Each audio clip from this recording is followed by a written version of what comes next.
Okay, so this is our kitchen.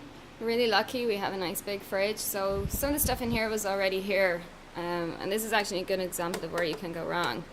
Okay, we've got our creamy Italian ranch dressing, but if I take a look, it's water, soybean oil, and a lot of other stuff. So you don't really want to be buying that. Just to be aware too that a lot of things that we have in Europe, for example, tomato ketchup, which would be based on natural sugars, here in the US have high fructose corn syrup. I don't think that's going to zoom for me as an ingredient. High fructose corn syrup is hidden in everything. It's also hidden in her honey barbecue sauce. So that shelf, well, you might dig into the hot sauce, but that's hers. We like butter and cheese. They suit us well, so we did our best to get some better quality cheese. You do need to be a bit more vigilant, and we've got our Kerrygold. Now, Kerrygold, and then there's Kerrygold. That Kerrygold's made in the States, so it is not as good as what we're getting in Ireland, but still a better butter option. So on this shelf here, we have our coconut water. We don't normally drink this at home in Ireland, but there's just something about drinking it here. I don't even like it diluted at home, but what we do is we'll get a mug and do about a quarter coconut water and the rest iced water, and we drink away on that, and it's very good for hydrating us.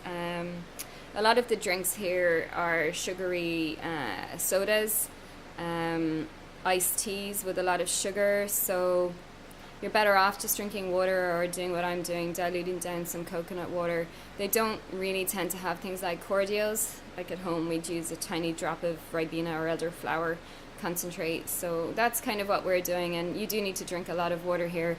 I have mustard, so I would have stocked up in essentials. So some Dijon mustard, some extra virgin olive oil, some balsamic vinegar, and I bought some hazelnut oil for making salad dressing. So that is a staple that will go through the whole holiday.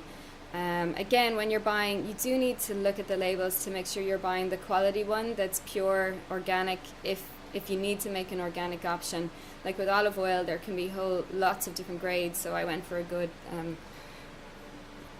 extra virgin olive oil.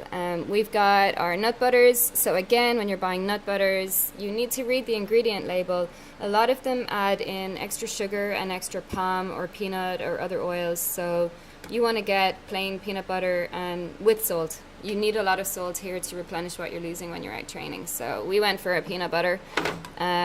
We're on our second jar. Yeah, we might eat a little bit much in this house. And an almond butter. Now, I was kind of surprised. I was staring at the back of the label at 3 o'clock this morning with my insomnia.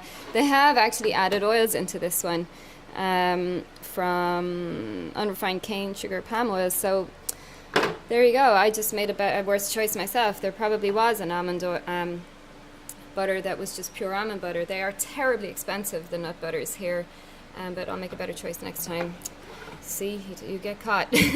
Kombucha is a big thing at the moment. It's fermented, it's got probiotics, it's very tasty, so we've just been drinking a little bit of that as a treat. That one's ginger, so it's good as an anti-inflammatory.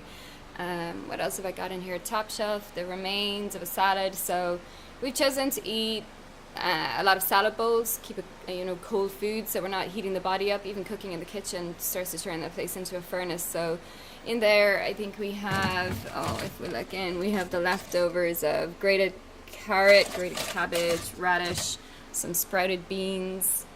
I think there's a piece of lemon that you just saw on the top of it. So what we did was we cooked up a big bowl of quinoa, and Garen mixed that through together, and we've been eating our proteins then. So we did a bulk buy of protein. So at the moment,